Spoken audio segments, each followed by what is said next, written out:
C.S. Lewis, Modern Prophet and Secret Dissident. Many think that they are familiar with the thought of 20th century Christian apologist and literary giant Clive Staples Lewis. Most aren't. The world is full of trash. You know it, I know it, everybody knows it. There are many hot-button topics available to rightfully and wrongfully complain about. However, for the sake of preserving both your sanity and mine, I will not go on and on about how much life sucks, and how much of a poor and hapless victim of the modern world I am, and how much I want you to be a victim with me in the gutter. I am instead here to talk about the good, the beautiful, and the true, though not in an unhelpful or immaterial way. I should hope not, anyways. Instead, I would wish to bring some personal enrichment to your life. The way that I most often do this on the Crux podcast is by exhorting you to read C.S. Lewis, and not just whatever book I had mentioned in my feverish ranting to Landon, but all of Lewis's books. This is advice that I have failed to follow myself, although I am in the process of rectifying that. I received a copy of Lewis's Till We Have Faces for Christmas, which I hope to read after the new year. However, I have read more of Lewis's work than most. The Narnia series many times over, The Four Loves, the Space Trilogy, A Grief Observed, Mere Christianity, the Screwtape Letters, The Pilgrim's Regress, Christian Reflections, God in the Dock, The Great Divorce, The Abolition of Man, Miracles, and other assorted writings of his.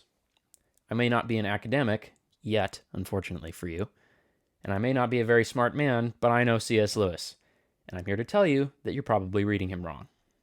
Lewis is regularly depicted by marginal and or liberal Christians, secular commentators, and those only vaguely familiar with his work as a soft, cheery, wonderful man who typified the right way to be a public Christian. Always considerate and charitable toward others, never curt with his words, never treading on anyone's toes, always preaching the bare bones of Christianity, and never entering into frivolous debates about current events, public morality, or social commentary writ large. This is not right. Lewis will regularly toss aside core beliefs of his materialistic modern audience, going so far as to undermine egalitarianism, democracy, and the Enlightenment itself.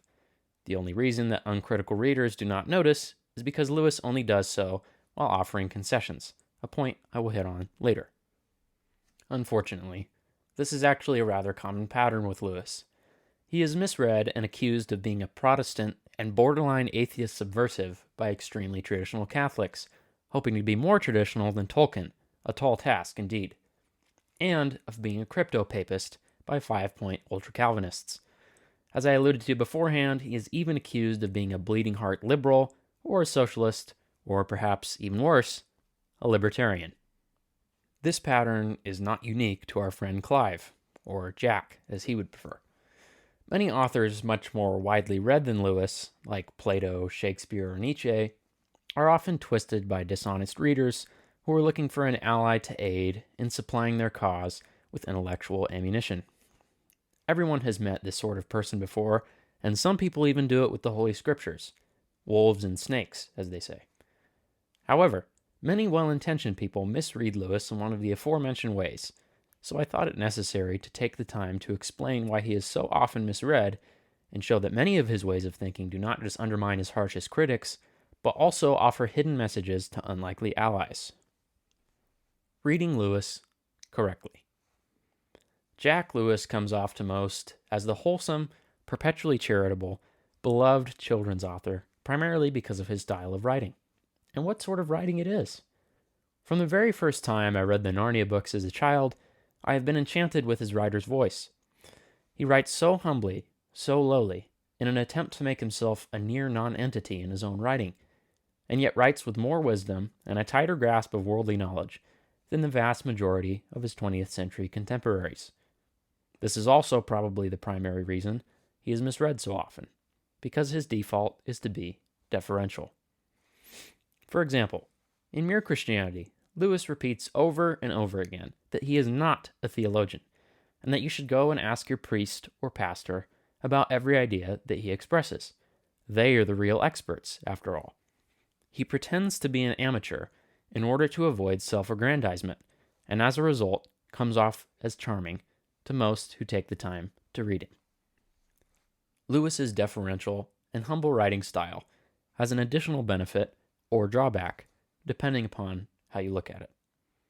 He can mask his true beliefs by making concessions to hostile audiences.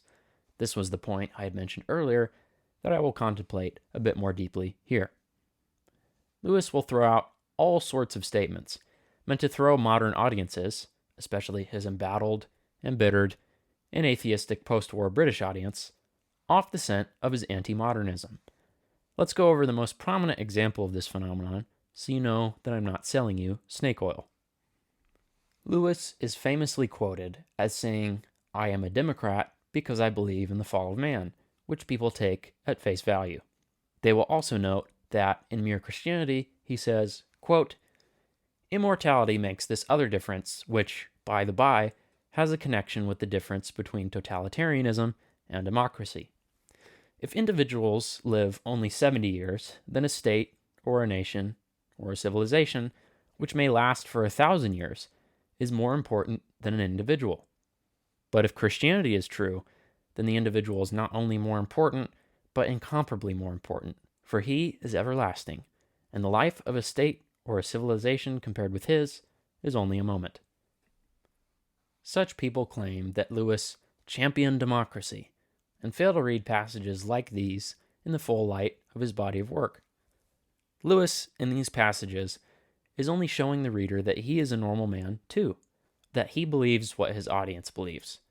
He wants to be seen as trustworthy, and so he won't give the audience ammunition to use against him. Think of Lewis's best friend Tolkien, who was and is oft maligned because of his open support of Franco and the nationalists during the Spanish Civil War. Lewis grants the small concession of democracy in order to get his audience to focus on the more important theme: why Christianity is true. When he does shift his attention to democracy, he does so not in a direct way, after all, he's not a political thinker, but instead undermines the very bedrock of democratic thought, the idea that equality is always inherently good. Quote, "Equality, outside mathematics, is a purely social conception. It applies to man as a political and economic animal. It has no place in the world of the mind. Beauty is not democratic. She reveals herself more to the few than to the many, more to the persistent and disciplined seekers than to the careless. Virtue is not democratic. She is achieved by those who pursue her more hotly than most men. Truth is not democratic. She demands special talents and special industry in those to whom she grants her favors. Political democracy is doomed if it tries to extend its demands for equality into these higher spheres. Ethical, intellectual, or aesthetic democracy is death." Jack finds beauty, virtue, and truth to be undemocratic. How very odd. It makes one think that perhaps, just maybe, Lewis would not be wringing his hands about people who dissent with our democratic rulers, or scold those who point out the large and numerous shortcomings of our democracy, if he were alive today. But surely, some will note that Lewis is, at bare minimum, legitimizing political democracy. Really? Read a bit more of his own thought on the subject. Quote, "Where men are forbidden to honor a king, they honor millionaires, athletes, or film stars instead, even famous prostitutes or gangsters. For spiritual nature, like bodily nature, will be served. Deny it food, and it will gobble poison." That doesn't sound like a ringing endorsement of egalitarian or democratic thought to me. How about you? Maybe we should keep reading. Lewis is more forthright about his actual beliefs in his fiction, where his works are widely lauded as prophetic. No one who has read the Screwtape Letters or That Hideous Strength will be unfamiliar with the varied, unsettling innovations of our modern society and politics. Lewis hammers down even harder on democracy through the mouth of the evil Screwtape in Screwtape Proposes a Toast, from which I will quote at length. Quote, "Democracy is the word with which you must lead them by the nose. The good work which our philological experts have already done in the corruption of human language makes it unnecessary to warn you that they should never be allowed to give this word a clear and definable meaning. They won't. It will never occur to them that democracy is properly the name of a political system, even a system of voting, and that this has only the most remote and tenuous connection with what you are trying to sell them. You are to use the word purely as an incantation, if you like, purely for its selling power. It is a name they venerate. And of course, it is connected with the political ideal that men should be equally treated. You then make a stealthy transition in their minds from this political ideal to a factual belief that all men are equal, especially the man you are working on. As a result, you can use the word democracy to sanction in his thought the most degrading and also the least enjoyable of all human feelings. You can get him to practice, not only without shame, but with a positive glow of self-approval, conduct which, if undefended by the magic word, would be universally derided. The feeling I mean is, of course, that which prompts a man to say, "I'm as good as you." No man who says, "I'm as good as you," believes it. He would not say it if he did. The Saint Bernard never says it to the toy dog, nor the scholar to the dunce, nor the employable to the bum, nor the pretty woman to the plain.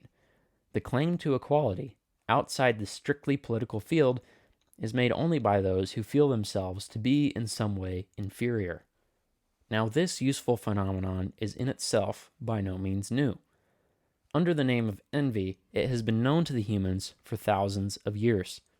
But hitherto they always regarded it as the most odious and also the most comical of vices. Those who were aware of feeling it felt it with shame. Those who were not gave it no quarter in others. The delightful novelty of the present situation is that you can sanction it, make it respectable and even laudable, by the incantatory use of the word democratic. Under the influence of this incantation, those who are in any or every way inferior can labor more wholeheartedly and successfully than ever before to pull down everyone else to their own level. But that is not all. Under the same influence, those who come or could come nearer to a full humanity actually draw back from it for fear of being undemocratic. I am credibly informed that young humans now sometimes suppress an incipient taste for classical music or good literature because it might prevent their being like folks, that people who would really wish to be, and are offered the grace which would enable them to be, honest, chaste, or temperate, refuse it. To accept might make them different, might offend again the way of life, take them out of togetherness, impair their integration with the group. They might, horror of horrors, become individuals. End quote. Democracy produces unhealthy envy? It drags everyone down to the level of the lowest and most inept people? It is a vehicle to damage true greatness among humanity? It produces unhealthy conformity? It is very hard to read passages like this and conclude that Lewis was actually a Democrat. He makes brief mention of how to read Aristotle correctly and mentions the Greek tyrants, but that area of political philosophy is not my expertise. I would instead recommend that you ask my dear friends San Fidesti and Lucius, who are real academics writing over at Position and Decision, or my friend Brian Wilson, the founder of Montana Classical College. In any case, it doesn't seem to me that C.S. Lewis is a liberal in any real sense of the word. In fact, he seems positively illiberal by today's standards. Once you become aware of these idiosyncrasies in Lewis's writing, his humble and deferential style, the concessions he grants to hostile audiences, and reading his non-fictional texts in the light of his fictional works, the full picture of his philosophy becomes much clearer. Lewis is positively bursting with dissident thought. Lewis, secret dissident? In his essay on the reading of old books, Lewis tells us that newer Christian books are still on trial, and so the new books must be tested against the great body of Christian thought down the ages, and all their hidden implications, often unsuspected by the author himself, have to be brought to light.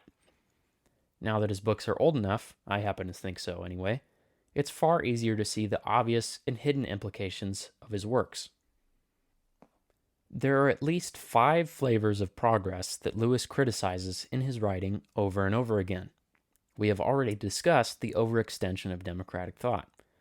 The other 4 are chronological snobbery, the belief in unlimited scientific progress, the conflation of approval with belief, and, most of all, the belief that reality ought to conform to man, and not that man ought to conform to reality.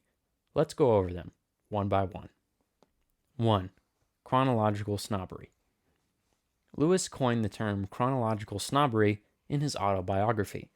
He defines chronological snobbery as, quote, the uncritical acceptance of the intellectual climate common to our own age, and the assumption that whatever has gone out of date is on that account discredited. Lewis is not a fan of this idea, and tells us that the said uncritical acceptance must be combated in the following way. Quote, you must find why it went out of date. Was it ever refuted? And if so, by whom, where, and how conclusively? Or did it merely die away as fashions do? If the latter, this tells us nothing about its truth or falsehood. From seeing this, one passes to the realization that our own age is also a period, and certainly has, like all periods, its own characteristic illusions. They are likeliest to lurk in those widespread assumptions which are so ingrained in the age that no one dares to attack or feels it necessary to defend them. Leftism, like all forms of modernism, is terribly reliant on the ignorance of its adherents to history. It depends upon ignorance of any and all notable historical figures and movements before 1915, except when said historical figures are useful to promote leftist narratives. No one need be aware of Aristotle except to warn against unfairness and the dangers of hierarchy, or be aware of Julius Caesar except to be warned of the dangers of authoritarianism, or be aware of the American founders except to decry racism, or be aware of Nietzsche except to warn against misogyny. And no one need be aware of the Bible and the Church unless their words can be used to decry backwards Christian morality. Leftism, and liberalism in particular, need both their believers and their detractors to believe that nothing was good until universal suffrage and market economies, and that nearly all past regimes, Rome, Soviet Russia, Imperial China, the Aztecs, or Charlemagne's kingdom, were all equally repugnant because they were all equally undemocratic. Don't be trapped in the context of your own age because you are a snob, chronologically, of course. 2. The belief in unlimited scientific progress. The second dissident criticism of progress we find in Lewis is his criticism of the widespread belief in unlimited scientific progress. In The Abolition of Man, Lewis anticipates that many will interpret the book as an attack on science, which he says is not the case. Lewis instead says that he wishes to encourage a new natural philosophy, which may be worth revisiting at another time. However, Lewis fears something worse than misplaced criticism. What he most dreads is those who read the book and ignore his warning, that casting aside objective morality in the spheres of the English language, society, and science will lead to dire consequences for all mankind. Quote, what I most fear is the reply that I am only one war obscurantist, that this barrier, like all previous barriers set up against the advance of science, can be safely passed.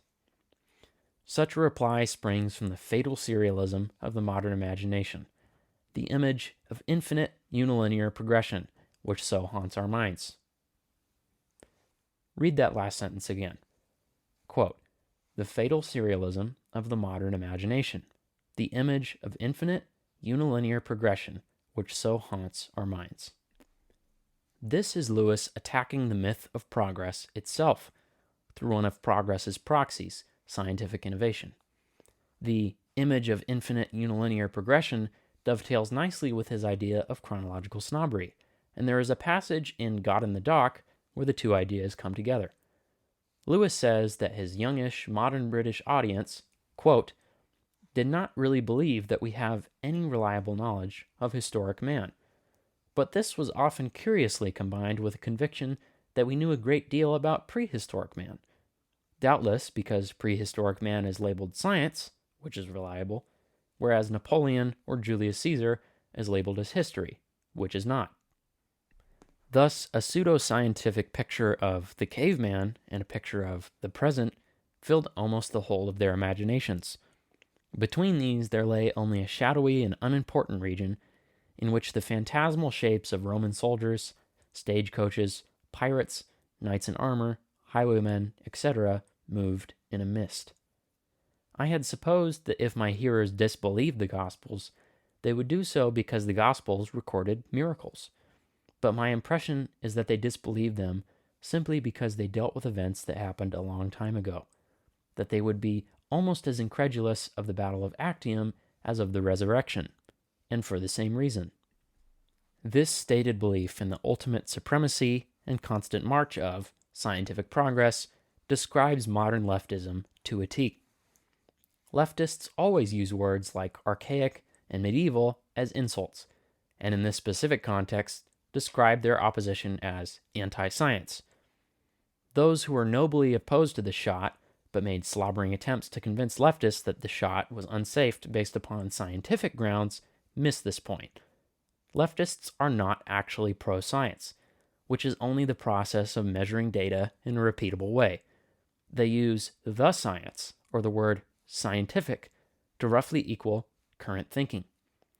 Current thinking is hence authoritative, which to a leftist means true. This is also why leftists feel no shame believing now that the original lab leak hypothesis was true, despite believing at the time the hypothesis was relevant that the lab leak theory was racist. It is the very same reason that so many of the leftists who cried out for the unvaxxed to lose their jobs and have their children taken from them had no qualms about asking for reconciliation with those who were right ahead of time and demanding that we let it go already. Either that, or else simply because leftists are awful, self and God-hating, sniveling cretins. Get with the current thinking, but only if you hate C.S. Lewis. 3. The conflation of approval with belief. A third, perhaps less obvious progressive belief that Lewis defines and undermines is the common but dangerous conflation of approval with belief. Here's what that means.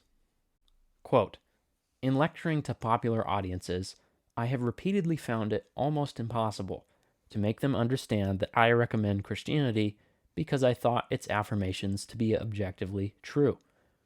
They are simply not interested in the question of truth or falsehood. They only want to know if it will be comforting, or inspiring, or socially useful.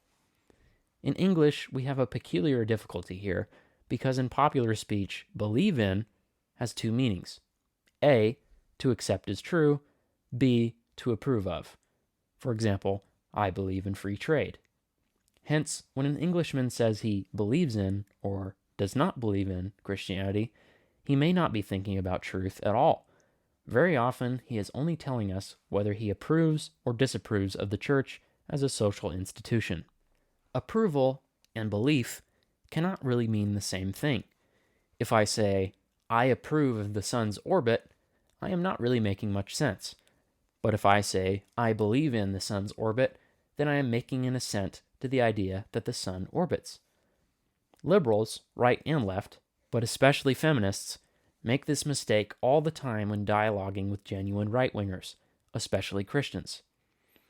For a Christian to state realities about past conceptions of each sex's role in society, in the family, and in the state sounds to a liberal's ear very much like an endorsement. Often, it is the case that we, living within the body of Christ, or else those who put themselves within the historic, traditional, Western, conservative, right-wing tradition, have some criticism of modern feminism, and so wish to measure modern society against the clean sea breeze of the centuries. However, if I observe or notice something, it does not follow that I endorse said thing.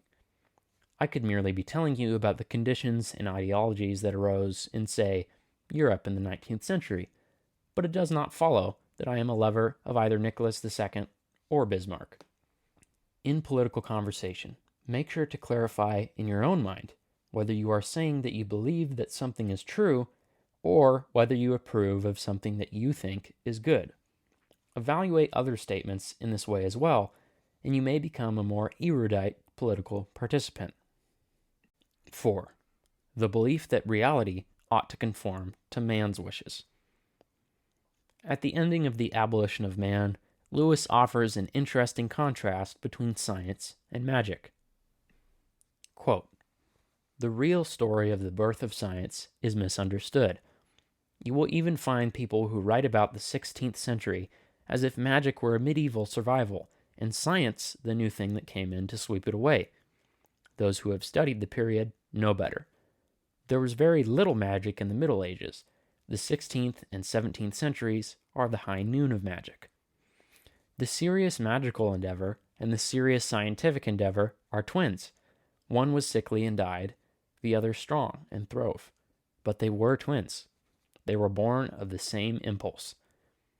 I allow that some, certainly not all, of the early scientists were actuated by a pure love of knowledge. But if we consider the temper of that age as a whole, we can discern the impulse of which I speak. There is something which unites magic and applied science, while separating both from the wisdom of earlier ages. For the wise men of old, the cardinal problem had been how to conform the soul to reality, and the solution had been knowledge, self-discipline, and virtue. For magic and applied science alike, the problem is how to subdue reality to the wishes of men. The solution is a technique, and both, in practice of this technique, are ready to do things hitherto regarded as disgusting and impious, such as digging up and mutilating the dead. Lewis shows us that the magician and the scientist are mostly the same character. The problem that both wish to solve is how to subdue reality to the wishes of men. Understood from a Christian perspective, this is deeply wrong. We conform to God's divine order, each taking our position that God has preordained for us. Reality is not ours to tamper with. In our modern context, it is easy to see the phenomenon that Lewis describes. Don't like the body you were born with? That's fine. Fix that nose with plastic surgery. And maybe your bad temper can be fixed too. Just take some pills. Don't feel comfortable being a man or a woman altogether? That's all right too. We'll just have to chop, cut, saw, and mold you, and remake you as you see fit, to remake you in your own image. The scientist is just as comfortable doing the disgusting and impious as the magician, perhaps even more so. All of these dissident themes are immediately accessible in Lewis's writings, and we haven't even covered them all. Lewis had, over the course of his writing career, taken pot shots at some favorite children of progressivism: feminists, biblical critics, theological liberals, and journalists. But in order to respect your time, we can end this section here. Lewis was highly critical of democratic impulses, chronological snobbery, scientific progress, confusion of approval and belief, and the subjugation of reality to man's wishes. The fact of the matter is that C.S. Lewis was based out of his gourd. Some final thoughts. Making note of the dissident undercurrent in Lewis's work is fun for me. I have found it beneficial to get acquainted with other critics of modernity, but in this department I feel that Lewis is often overlooked. It may be because Lewis is simply too wholesome. There is an idea among dissidents that one must have a gloom about them if they wish to see things more clearly, but I don't think this is the case. There is no good reason not to be optimistic that historical aberrations like political leftism can be defeated. Lewis's dissident themes slip unnoticed for another reason. He is primarily concerned with the human heart. Lewis once said that politics is a subject in which I cannot take any interest, by which I think he meant current events. Given his context, former atheist, World War I veteran, English professor, myth enjoyer, Christian writer, it's easy to see why. If all one does is contemplate eternal truth, the detail of everyday life can sometimes become blurry. Lewis writes something in Mere Christianity that I think shows his primary concern is the heart, and is deeply relevant to our cultural and political moment. Quote, pride can often be used to beat down the simpler vices. Teachers, in fact, often appeal to a boy's pride, or as they call it, his self-respect, to make him behave decently. Many a man has overcome cowardice, or lust, or ill temper by learning to think that they are beneath his dignity, that is, by pride. The devil laughs. He is perfectly content to see you becoming chaste and brave and self-controlled, provided, all the time, he is setting up in you the dictatorship of pride, just as he would be quite content to see your chilblains cured if he was allowed, in return, to give you cancer. Dissidents ask those who wish to join their ranks to stop eating seed oils, lift weights, slonk eggs, be sarcastic, or attack other dissidents publicly. And I am glad enough to support many of these. It is good for one to get in shape, to treat others more kindly, to take public stands against evil, and to foster loyalty. But the devil may still capture you if you practice all of these without defeating your pride. Be careful not to mix up temporal political beliefs with those things that are eternal, the good, the beautiful, and the true. The point? C.S. Lewis was right about everything, and you should read him more often.